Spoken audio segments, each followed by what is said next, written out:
ISIS was quick to claim responsibility for today's attack. And while we've learned the shooter may have pledged allegiance to the terror army in a 911 call during the shooting, we're also learning that the FBI had this man on its radar as early as 2013. In fact, they had interviewed him multiple times.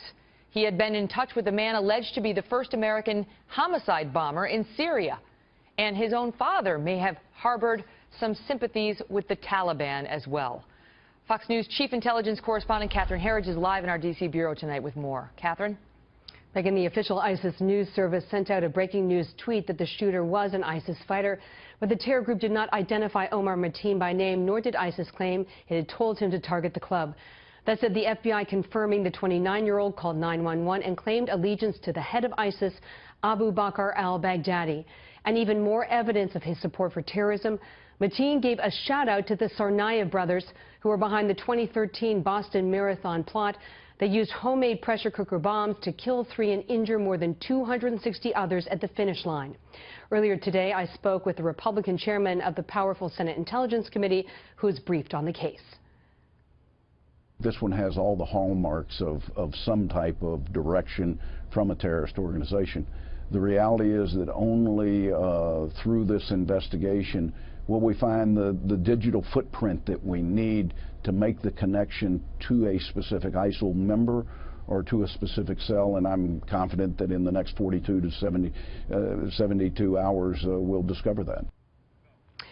There's new video tonight of federal agents searching the home and car of Mateen's father in Port St. Lucie, Florida.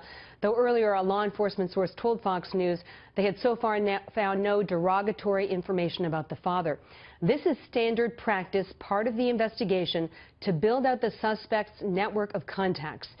Mateen was also questioned, as you mentioned, by the FBI in 2013 after he made inflammatory comments that alarmed his co-workers. Interviewed twice, the claims were not substantiated and the matter was closed. Again in 2014, he was interviewed because his contact with another Florida man, Moner Abdul Salha, who went on to become a suicide bomber for al-Qaeda in Syria that same year. The FBI concluded the contact was minimal and no further action was taken.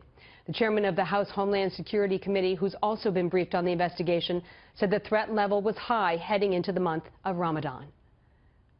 This is the event we've been worried about for quite some time. Quite honestly, we felt this would happen in Europe, and particularly France during the Euro Cup. We were very hopeful this would not happen in the United States, and unfortunately it happened. A counterterrorism source told Fox News tonight that social media associated with ISIS has spiked, a spike in the chatter since Orlando on a scale they have never seen before, and at the very least ISIS is capitalizing on these murders, Megan. Catherine, thank you.